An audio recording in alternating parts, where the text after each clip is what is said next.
go ahead and get started. So thanks for taking time to join us for our broadband consult group meeting. It's our monthly. Still feel like this is a pretty good cadence for the work that we have in front of us, and obviously, leveraging you guys' expertise on several broadband matters. So feeling pretty good about the schedule itself. So things are pretty dynamic for us right now. We're still kind of in pretty big planning effort, but for BEAD and CPF and other items. Now we're looking at the legislative session and budget. So it seems like it's all happening at once, but that's okay. It keeps us on our toes. So first things first, what I'd like to do is talk about a few BEAD updates, talk about the advanced CPF program and what we're seeing, and then open up for discussion. I threw some discussion items on the agenda at the end. We certainly can talk about those things, but we also can talk about any other items that you have. But I just wanted to at least get our discussions going. So with that, what we'll do is we'll talk a little bit about the NTIA letter of credit revision. So after months and months of, a year and a half of talking about this letter of credit issue, the NTIA announced recently that they made revisions to the NTIA letter of credit. As you guys know, the letter of credit's a huge issue for Colorado. You can't issue letters of credit. It's in our Constitution. The state of Colorado usually uses performance bonds and other tools to guarantee projects and financial feasibility of projects. And so this mainly pertains to the public sector, but it's a big deal because we want to make sure that everybody's included in the BEAD program. So this helps with the inclusion effort. That's very important to the CBO as well as the state and the federal government. So we have worked with our senators and congressmen and everybody to advocate really heavily for this. I know industry has advocated pretty heavily as well. So we're excited to see this happen now versus later, because if we ignored the issue, we would have serious implementation issues for BEAD. And I was kind of surprised that the NTIA got it done so quickly, because I know they said that they would do it at the end of the year. So, but at least we know going into next year what parameters and what things we need to include in our outreach and our grant design and our grant guidelines. So this one is really good, and we're pretty happy. The only thing that is a little bit of a chicken and egg issue still is having a performance bond or some sort of guarantee that you're going to get one at application. It's a little, you usually do that at contract or agreement, but we will make public comments when we're asked. So we'll continue that feedback loop with the NTIA. And just real quickly, just because this is a thing these days, I know people like to use AI video chat, video recording. If you could just not do that for these calls, that would be great. Because those meeting minutes go out to the internet, and we just want to be able to speak freely and not have things go out to the internet. So if you're using chat AI, chat video AI, whatever it's called for meetings, just hit pause on that so that we can keep our meetings going in a more discreet kind of way. These are public meetings, but they're fine. But we just want to make sure that what goes out to the internet, we have some sort of control over. So yeah, go ahead. Yeah, back on the performance bond and going back to NTIA, if there's any assistance needed on the NACO side too as well, I would love to be able to assist too as well. Yeah, thank you for that, Commissioner. I know that you guys have been a huge advocate for us on many fronts. I know you guys advocated for that down in your part of the state as well. And I wish we could have resolved it for the middle mile program, because that would have been really convenient, because I think that was one of those weed out factors. But yeah, certainly we'll take you up on that offer, especially with NACO and all the organizations that you're heard of. So. Great. Any other things on the revised letter of credit? Okay. Go ahead. I had one thing. Have bid bonds been considered as a predecessor to the performance bond since they're a little harder to get at proposal time? What's that now? Sorry, which one? Like oftentimes you can do a bid bond as a proposal that's kind of a predecessor to that performance bond. Yeah. Judd, do you want to speak to that? Do you have any thoughts on that? I know we just do performance bonds, but bid bonds. What do you think? What do you think in the interpretation of Colorado law on that? Yeah, I think that would be allowable. We do performance bonds. So I think you could do kind of the predecessor bid bond. The issue here was municipalities under the state constitution, municipalities and other other forms of government were not allowed to get a letter of credit. Arguably, I don't know if it's been tested, but that's a good idea. Potentially look at bid bonds as well as performance bonds.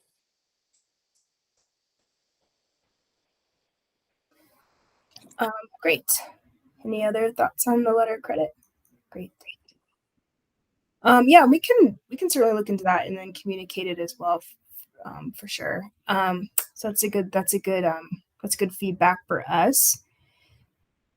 Go ahead, Ralph. I was going to say, does that change section 2, the NTIA? I think that's out for review now. Now that you've Volume 2. Yeah, volume 2. Sorry. We'll have to revise the language, but the CBO, when we put out volume 2, we actually kind of used volume 2 as to request a waiver from the letter of credit, and we got guidance. We received guidance from the NTIA on that when we developed the plan. So what we'll do now after public comment is we'll likely revise that and remove the waiver request. And we also actually in our volume 2 proposed alternative ways for us to satisfy the letter of credit if we had an option. So just to help the NTIA, just advocating for ourselves a bit in the alternative to a letter of credit. So Judd put together that language, and I would imagine that you'd probably want to revise it, right, Judd? Do you have any ideas what you might revise it for? I mean, I don't want to put you on the spot. Yeah, I think we would revise it. I don't know that we go as far as to go down the path of here's exactly what we're going to do. Might wait till we get the grant agreement done for BEAD. But if you look at our CPF and other grant programs, we do a performance bond, and then we do sometimes do a withholding of part of the funds till that project closeout is signed off on. Yeah. Probably what we'll do. And we can say that in our volume 2. Yep. Thanks for that, Judd. Thanks, Ralph. Any other questions? Okay. So speaking of volumes, I'm going to go ahead and share my screen just to provide you guys with an update on where we are on our volumes. Let's see here.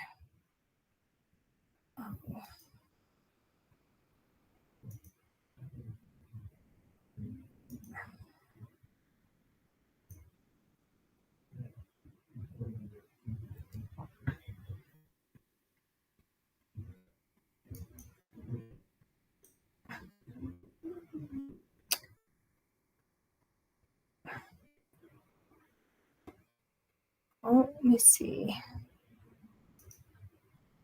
To put in presentation mode. Okay. So, actually this is not the right version. I'm sorry, guys. Actually, no, it is. I just don't have the right date. Sorry about that. It is November 6th. Okay. So, just real quickly, I know I showed this slide last time, but I wanted to make sure that you guys have it so that you know where we are in our process with all the volumes. We closed volume 1 October 9th for public comment, and we received public comment, and we've updated that draft, and we have published it to our website. Actually, we haven't published it to our website. No, we did have published to our website, sorry. And so that's in there. We submitted, we actually included it in our resubmission to to the NTIA. And then we're on to volume 2 right now. So, but before we go into volume 2, I wanted to talk a little bit about the language that we did include in our volume 1. And just so you guys know, we had a lot of great feedback from a lot of our stakeholders. And we were able to include some of it. We weren't able to include the majority of it because a lot of the comments were comments based on boilerplate language that the NTIA has provided us, which will be very similar in volume 2. So what we've recognized with the BEAD planning process and the initial proposals is the state really doesn't have a ton of discretion over all of the requirements. It's mainly like the NTIA, putting out their requirements for subrecipients through these plans and programs. So, we don't have a ton of discretion, but where we can incorporate public feedback, we will, because again, that's the whole point of the process. I think it's a little disingenuous to collect public feedback with the intent of not including it, because we can always learn something new from each other. But the feedback we were able to incorporate is we included language about training webinars and technical assistance, because that was something somebody wanted clearly stated in there to support the initial proposal process and grant program. We took some feedback this was a good one from industry. So we are doing the speed test modifications. And there was a request to put a 6-month timeline for collecting speed test evidence. We didn't have a timeline. So that meant you could take a speed test from a year ago and use it for sufficient evidence. And so, we wanted to make sure we wanted to put some parameters on it. So that was a really good idea. Clarification on the preponderance of the evidence. So there was some confusion about what was required. And so we wanted to make sure for each of the modifications where this was a point of confusion that we clarified that.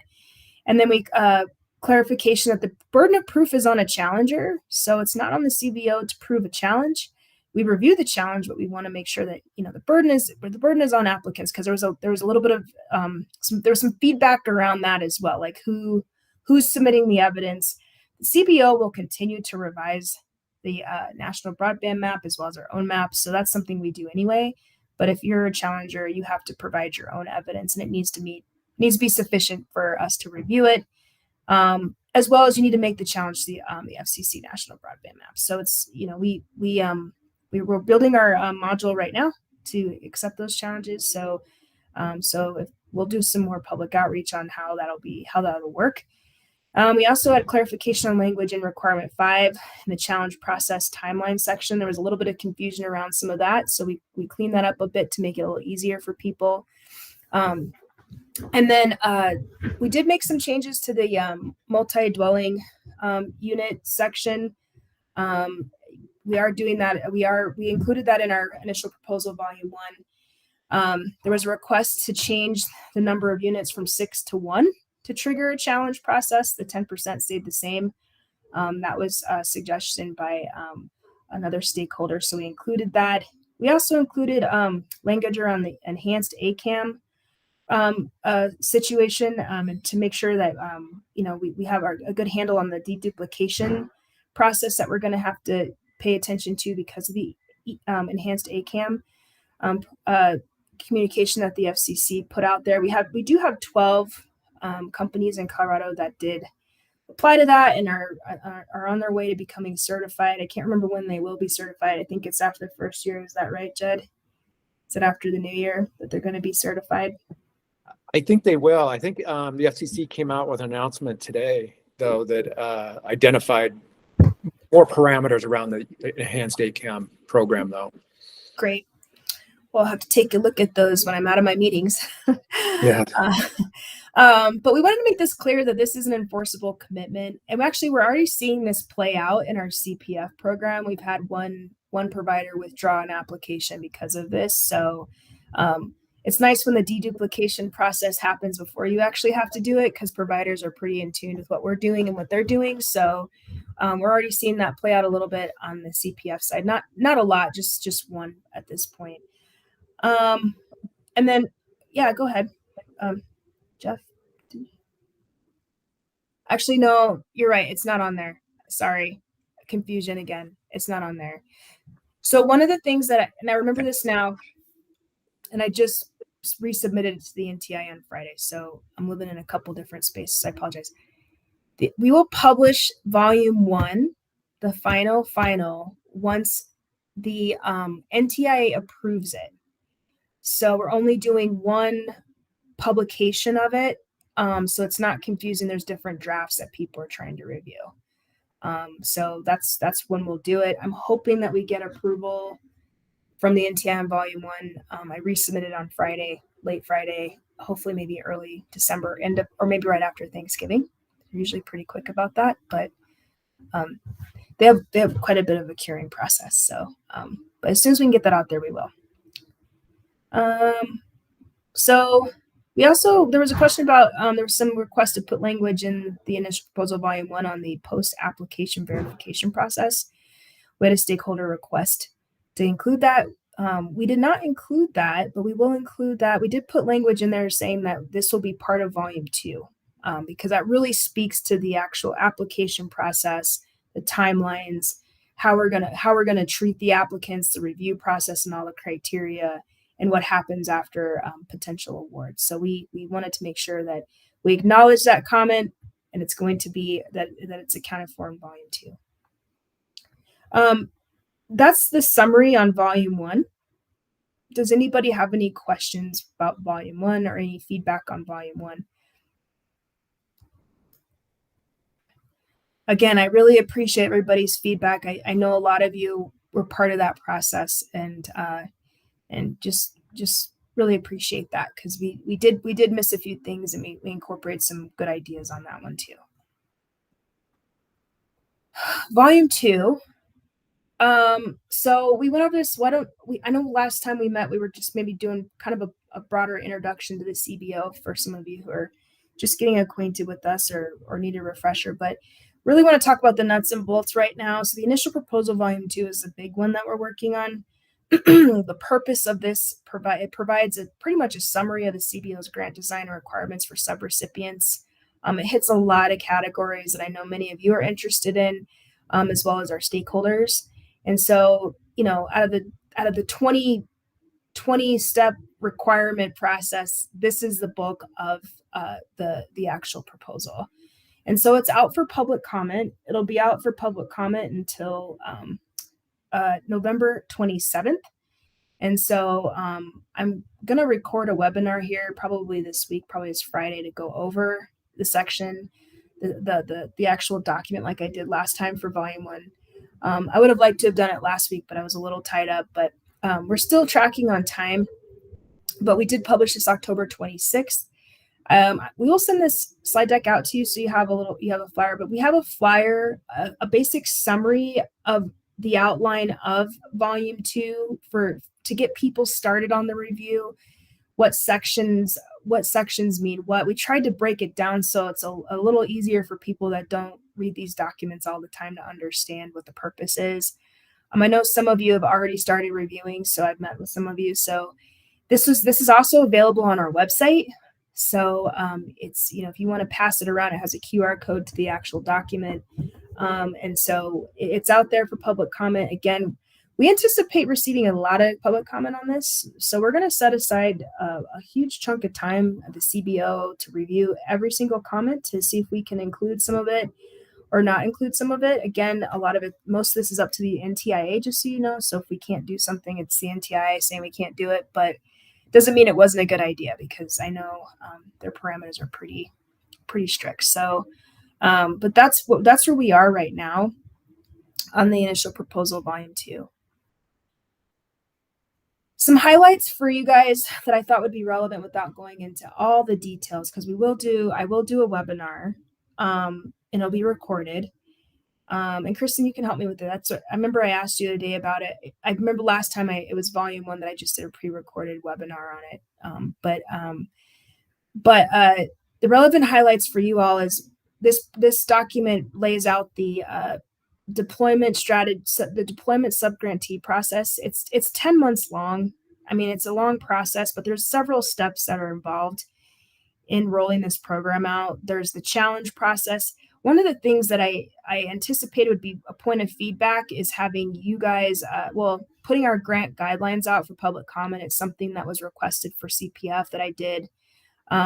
It's something that we do for broadband deployment boards. So putting that out, we didn't necessarily have to do that, but I thought that would be really good because I know sometimes, again, it's good to have an extra set of eyes, make sure things make sense before we roll them out.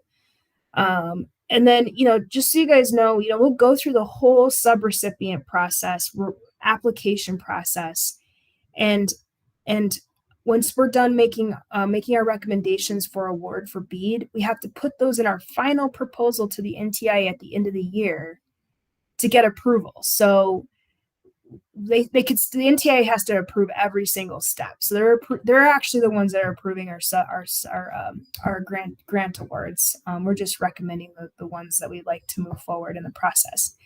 We have a year from when our initial proposal volume 2 is completed to submit that final proposal. And so we're moving quickly at an uncomfortable pace, but we're moving. And so the other piece that the document covers is the scoring criteria for subrecipients. Again, we didn't have a lot of flexibility on that. Just so you guys know, we were able to influence the secondary criteria. There's primary, which is it's NTIA language. A secondary criteria, there's still some boilerplate requirements for the NTIA, but we were able to include some of the criteria we had for CPF, which was, aligning with strategic priorities, cost efficiency, business designations, minorities, small and women-owned business, although it is covered in the requirements, affordability, and some technology. So we were able to do some of that in our secondary criteria for fiber projects as well as other projects. The other projects are non-fiber projects, essentially. So that's what we did. And then the project area definitions, state had discretion over that.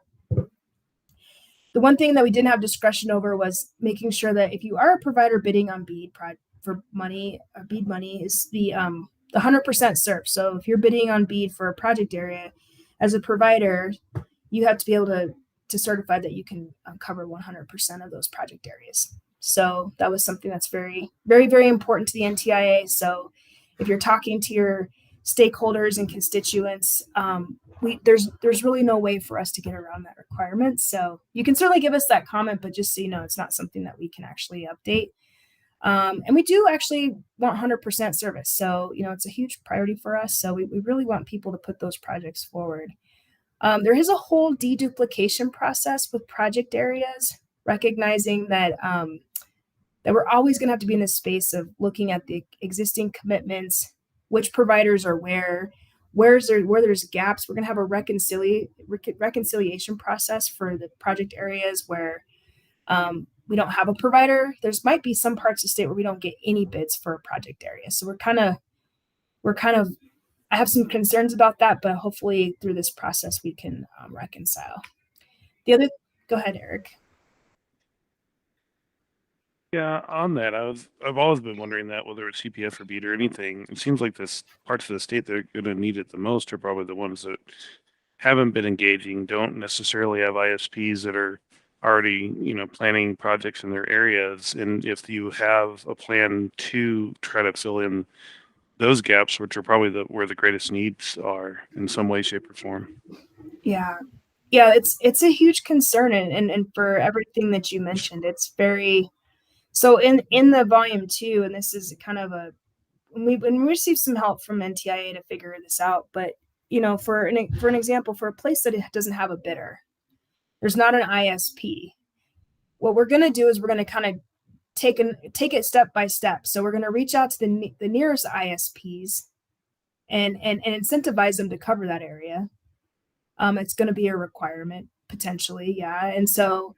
And for those providers that aren't nearby, and we have a distance threshold, we'll have to run a process to encourage other providers to come into that area to the extent that they can. I mean, and I know that's a really tricky proposition because that assumes that there's already assets in the area. But we are going to try our hardest to incentivize providers to go into those areas where there just is no takers. And so through 100% coverage requirement, in that process, we're hoping that we can get everybody covered at least. Extremely high cost per location threshold. This is where this is another place where we had discretion. And again, I'm talking more about discretionary items, requirements in the NTIA in this proposal. But we can designate those. So that would be, and we'll use definitely multiple data sources to do that. Go ahead, Ralph. Yeah, I was just going to say that was one area on volume 2 that I had a number of comments that I provided. It certainly ties back to this issue of areas where there are no bids, because that's likely going to be the reason why. But I think this offers an area where there seems to be a little bit of subjectivity in the language of volume 2 that would be good to try and be as clear and crisp on that, how those decisions get made. Absolutely. That's good feedback, and I'm looking forward to your comments on that, because if anything we can do to be really clear about it, because there is subjectivity, and actually when we were putting it together, it did seem like it was a little bit of it was definitely a gray area in terms of how the states were going to handle it as well as how we're going to handle it. So I think it's going to be one of those things where we have to test it to see what works and what doesn't work, and continue to reconcile those areas and find the best alternative to get those folks served. So if you have any ideas or thoughts on how to make that clear, or how to implement it, we can certainly look at that. Because one of the things is that after the initial proposal, we'll come up with our grant guides, and it'll speak a lot to those logistics. So we're not just using that public comment for the initial proposal volume 2, we're going to use it for our grant guidelines and going forward on how we inform how we set this up too. So your thoughts are much appreciated in that. Yeah, I'll give it some thought. Okay. Optimization problem. Yeah, it's hard. I mean, it's when someone says make sure 100% of your locations are covered. It's a tall order, so it is not easy for the public sector and industry. So we're all gonna have to put our heads together on that one. So extremely high cost per location threshold again. We can designate that. The way the state's going to do it is it's not a one size fits all with this.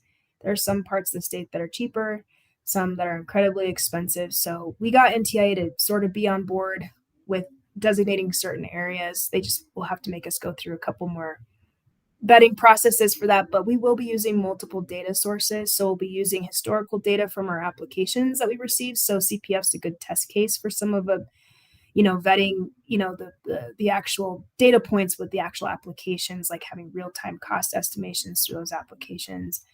We are procuring a data set called Broadband Lab to help us with the costing out extremely high cost per location thresholds. We'll use our broadband mapping as well. We'll also use the NTIA's toolkit. It's good. It's not as granular, but it's a great start. So using multiple data sources, and of course we'll run some of these things by folks as well. Just so you know, we are going to do a public process for the project area definitions, particularly. Specifically, we are going to designate the project areas, and then we will allow people to respond to them. So I know some states are saying, here's a project area, folks, this is it. We're going to give you guys we're going to give Colorado an opportunity to give us feedback on that. So again, going back to why is it taking 10 months? We baked a lot of public process into this. So we want your feedback when we put those project area definitions out. Hopefully we can reconcile a little bit ahead of time by doing that versus on the back end. We'll see. Labor standards and protections, those are in there. So we have a lot of the requirements by the NTIA in there. We really want to support the workforce development portion of this plan. Unfortunately, we are not including workforce development in our budget. If you're wondering why, it's because the NTIA, based on the way the guidance is written, you can only use your BEAD money if you have any money left over from broadband deployment, and then you can use it for labor workforce development. So I don't feel like we will probably have a surplus after BEAD. And there's several reasons why I think that, and it's if you even look at capital projects alone, I mean, with 642 million in requests, and it's just I don't know, we probably won't have any money left over, so we didn't include it, but we did give ourselves an option to include it at a later date. So that was one of the feedback items that the NTIA gave us on our initial proposal, volume 2. We talk about cost and barrier reductions. I won't go into too much detail about that. This is more like how do we leverage existing infrastructure? How does the state come up with policies to make broadband more deploy it easier and more efficiently? And there's a couple of things that we're working on this legislative cycle to help with that, especially in the budget. So, for example, a middle mile program for the state. I know we've been doing a little bit of that, mainly on the local government side through DOLA, but really wanting to kind of figure out how to open up access and our rights of way a little bit easier for industry. We talk about climate assessment, making sure we have a good handle on evaluating projects that can stand the test of time. Colorado has a lot of different variables, and so we want to make sure that we have criteria for subrecipients on that. And then our low cost broadband service options. So you'll see in the initial proposal volume 2, there are different service tiers, different service tiers with attached rates in the rate structure. And so you get points as a subrecipient for providing those low cost options. It's not just about ACP. As you guys know, ACP will be exhausted next year. I know Biden proposed an additional $6 billion. Our state supported that for an extension to that program. So those are the big highlights that I think we had some discretion over. The rest of the document, other than maybe our goals and objectives, didn't really have much discretion over. So I just wanted to highlight that for you guys. So if you're trying to figure out where you prioritize your comments, those are the ones that we we had a little bit more influence over. Any questions on 2? Go ahead, Sandra. Okay, so when you talk about the labor standards and protections, and you said that once they figure out their cost for deployment, then if the subgrantee or whoever has money left over, that's what they use for training. Is that what I understood you to say? Yeah. There's no up training. Will they not partner with the schools or other apprenticeship programs to get workers trained? Yeah, so we have a solution for that, Sandra, and some of it's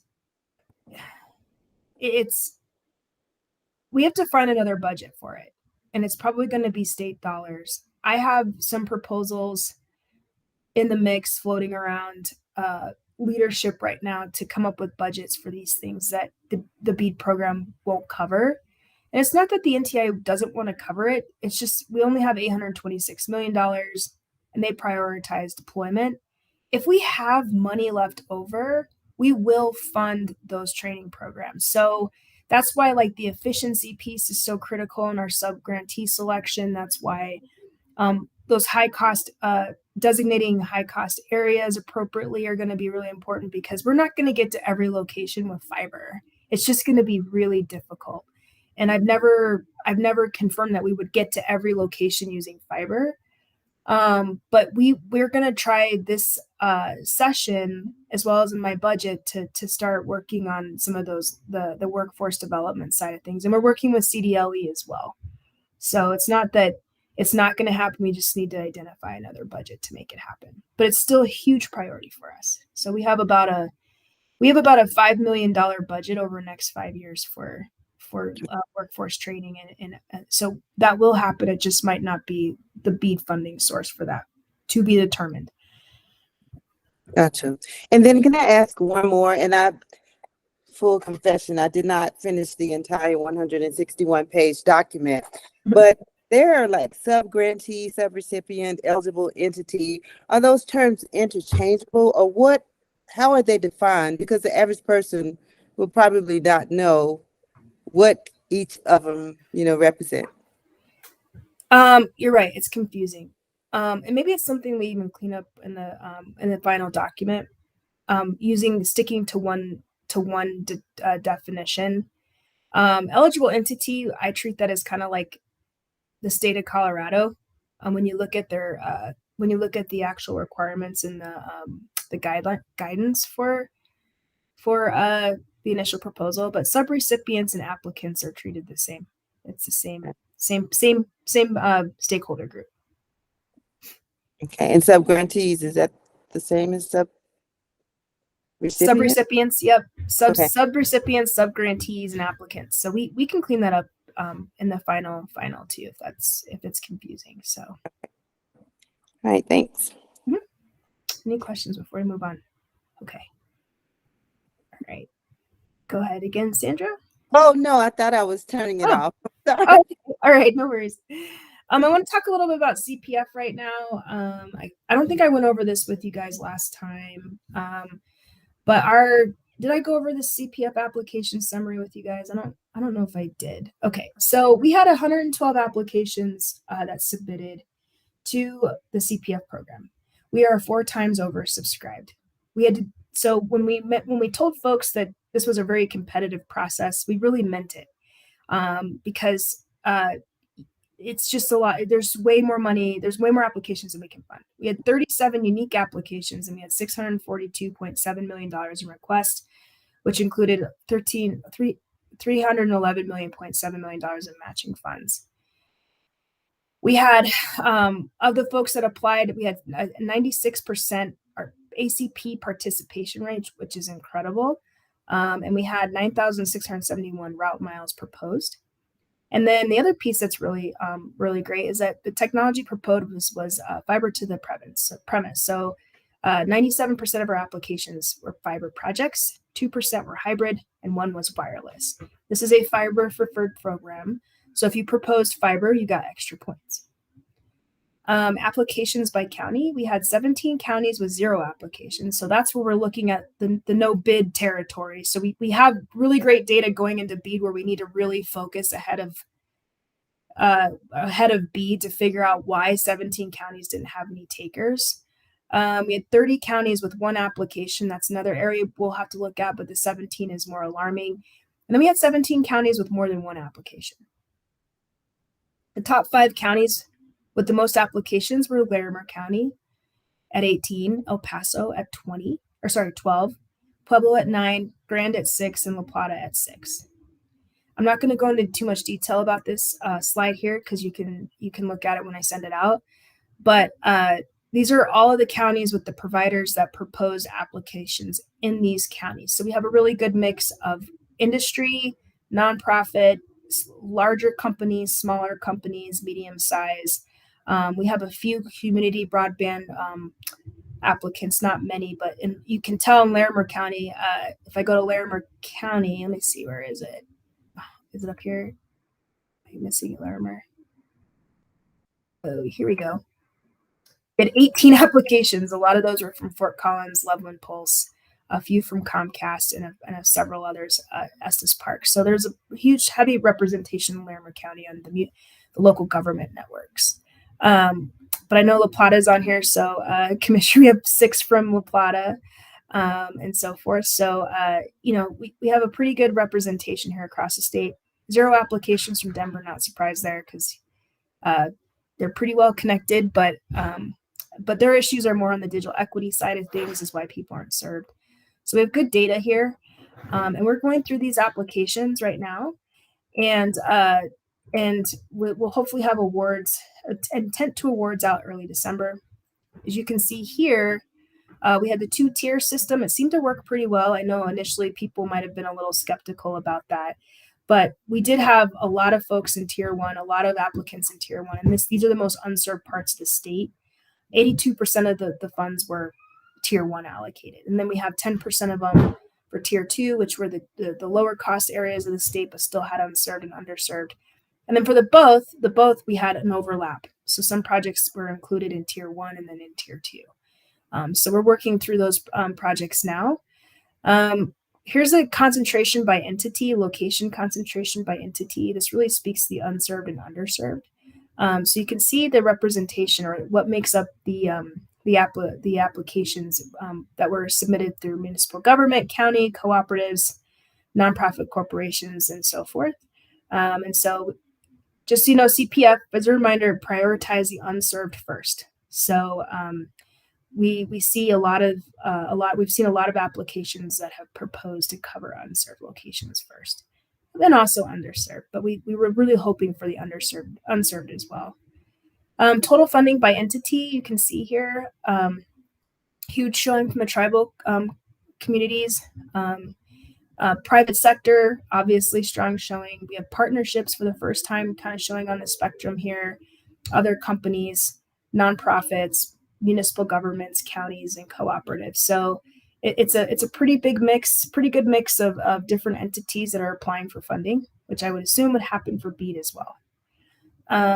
So just to wrap up, any questions on CPF before we move on? Actually, I know we have some. I'm going to hop over to the agenda real quickly.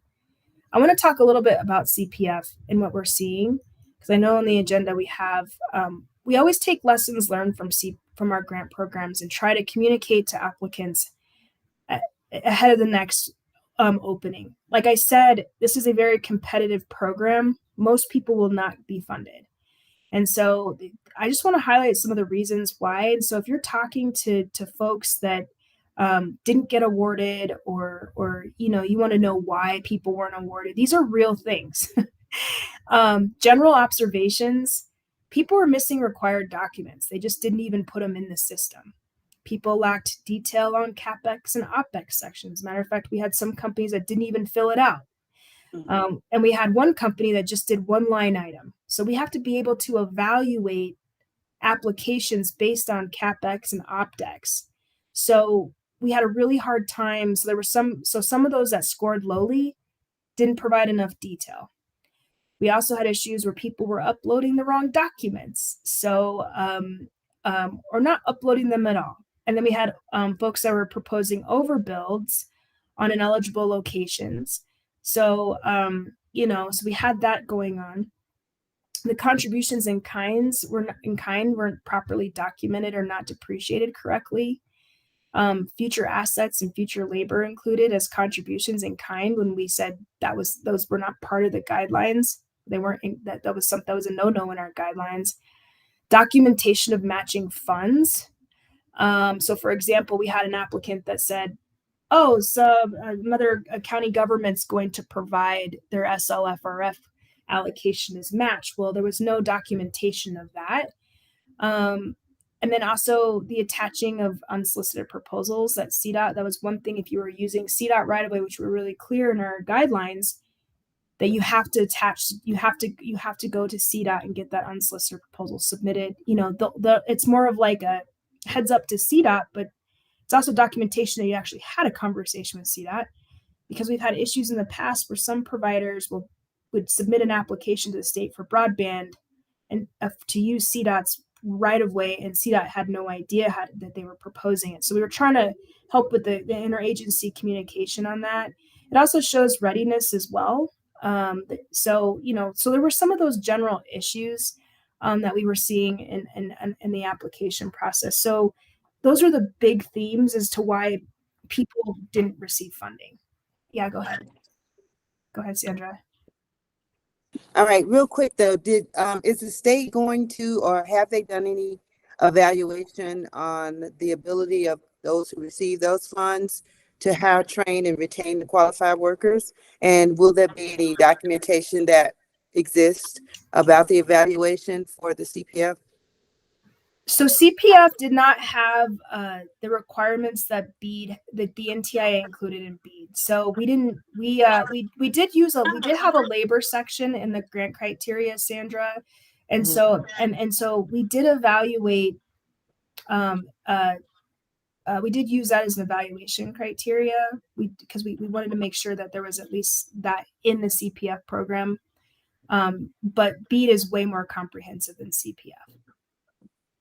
Okay, we couldn't have used that data. Well, I guess after it's done, it could be evaluated more as to We will. Yeah, we will. We'll take those lessons learned and what we've evaluated and what we need to continue to evaluate for beat and move them forward to beat, or for CPF to move it into beat. So we're sharpening our pencils on that. So yeah, we'll do that. We'll use that. We'll do that as an exercise. Thank you. Ralph? Yeah, how many areas had multiple applications? So the top 5 again were Larimer, El Paso, Pueblo, Grand, and Lake La Plata County. We had 17 applications, 17, here we go. We had 30 applications with one application, or 30 counties with one application, and 17 counties with more than one application. But the top 5 were the ones I just mentioned. Yeah, but were those for the same areas within those counties? No, Okay, so there were no areas where there were competing applicants. not that we know of. We're still reviewing. Yeah. Okay.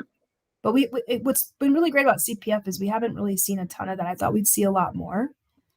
And I think maybe there's just not I don't know why, but it's nice to not have to. We don't have an overwhelming situation where there's a lot of applicants with duplicate areas.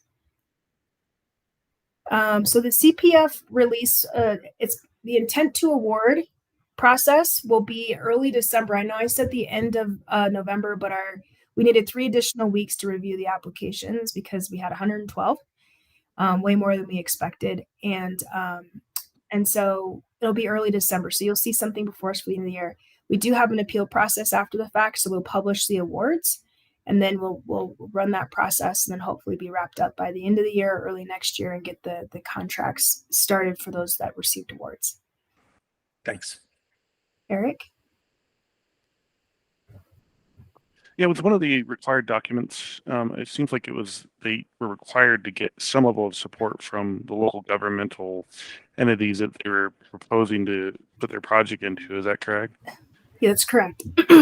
And then I think one of the ones that we were surprised by, and down here in the southwestern corner, is that La Plata County was on the list of the top 5 with 6, because we only knew of 3, because that's the only number that had to actually come and asked for support from Matt and other governmental entities. So those that are not on that, is that one of the kind of the weed out processes that you are using? If they did not get that letter of support, that's an easy, kind of strike off the list criteria, or is that just a mark against them? It's just a mark against them. So they didn't. Okay. They weren't disqualified. It's just a mark against them. Okay. We had some of not getting those points. We did have some providers get letters of support from a local jurisdiction, but get it from a staffer.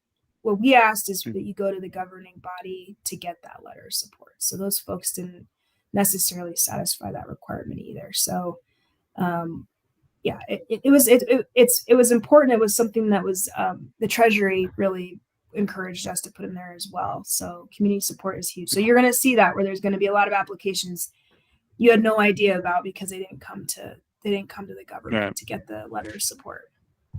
Another question, since you've got this chart up, is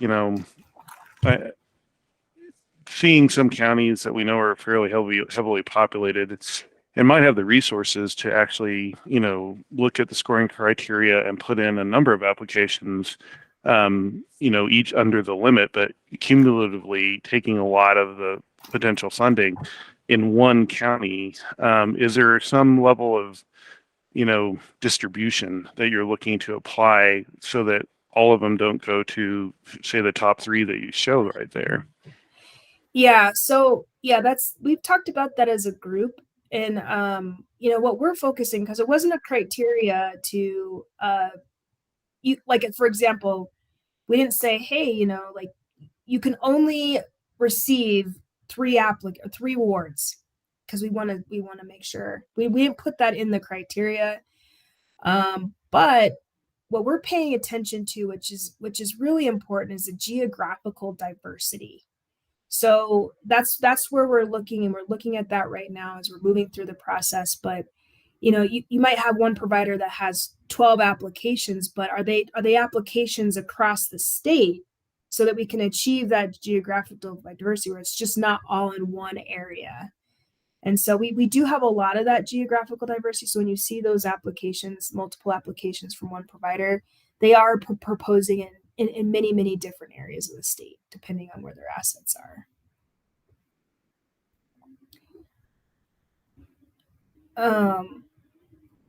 Anybody else?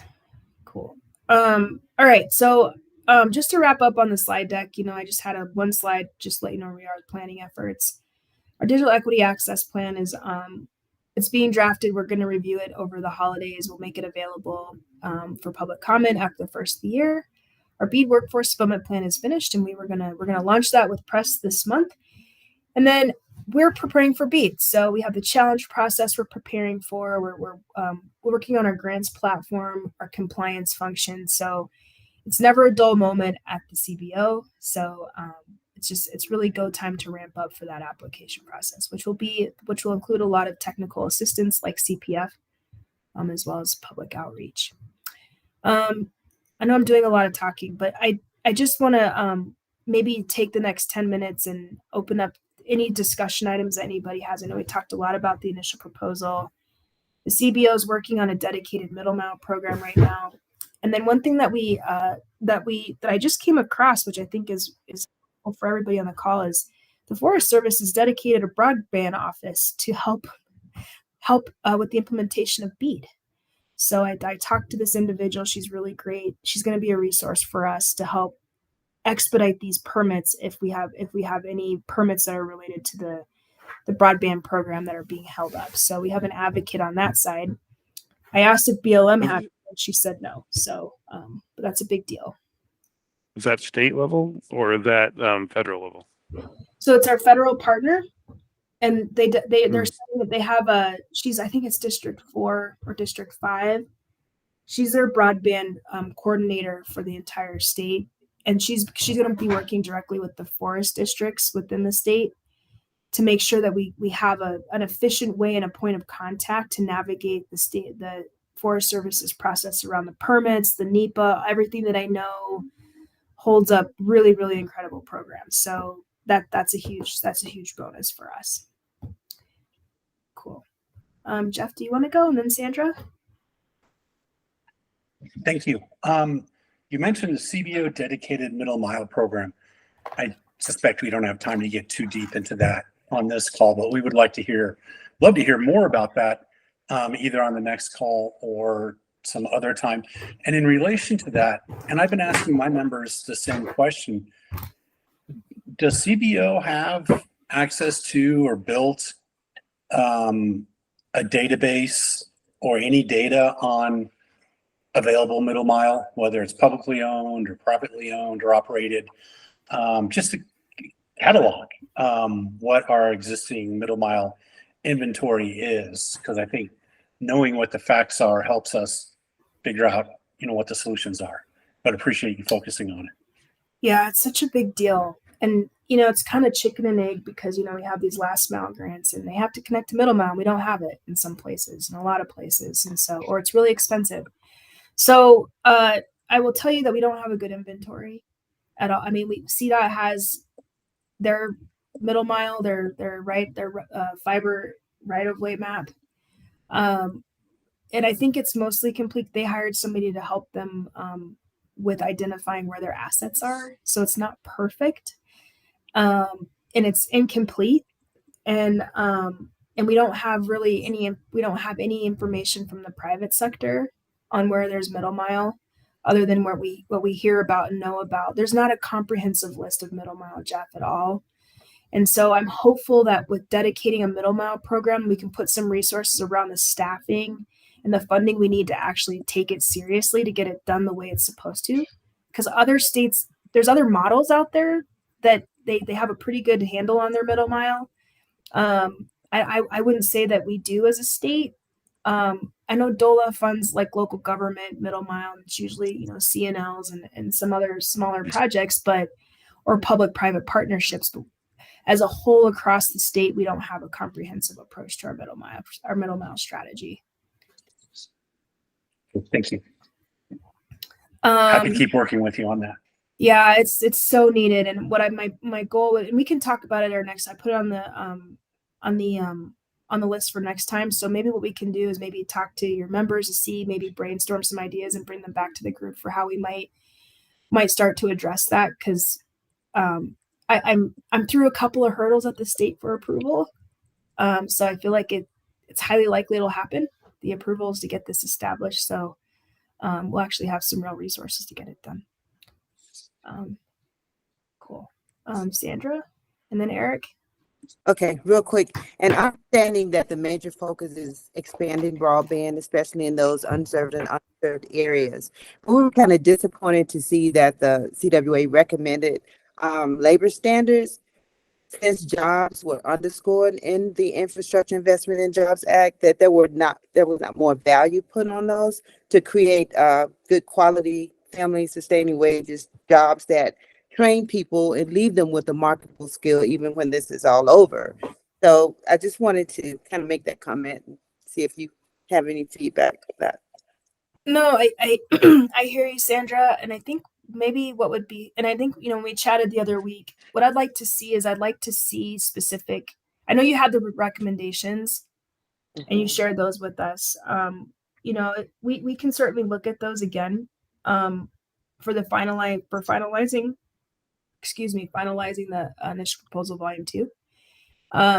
So we want to. So let's put that in the public comments, and then we'll revisit the list that you gave us, the recommendations from CWA, so that we can try to put that in volume 2 to the extent that we can, because I know we have some laws. But the other option that we have as well, and I was talking to Michael Reynolds, who's our legislative liaison, is we haven't, as OIT, we haven't done any rulemaking in the broadband space, so that is a great option to pick up some of the proposals that you have floated our way as well, without the state legislature. Now, granted, I know the state legislature comes with the pros of bills and stuff in state law, but like we have really great resources at the agency to do some of this stuff through rulemaking, where we can actually be a little bit more focused in our approach and not have to try to.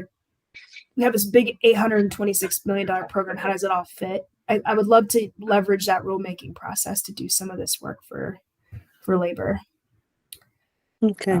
So thank you for that. And maybe that'll be brought up in one of the meetings, is what funding mechanism you're going to use for that. Because I know it's odd but specific that, DOLA uses that Energy Impact Assistance Fund, which doesn't seem like it has to do with broadband, but it made a really good earmark. And we've gotten a lot done here in the Western Slope with those DOLA funds. I know they did on Project Thor as well, over the time that they've dedicated that. So I think it's a really successful program, and love to see that kind of continue under the umbrella of CBO in some way, shape, or form, and continue some of the successes that we've seen. And I was going to make a comment on Jeff's point too, for the middle mile availability across the state.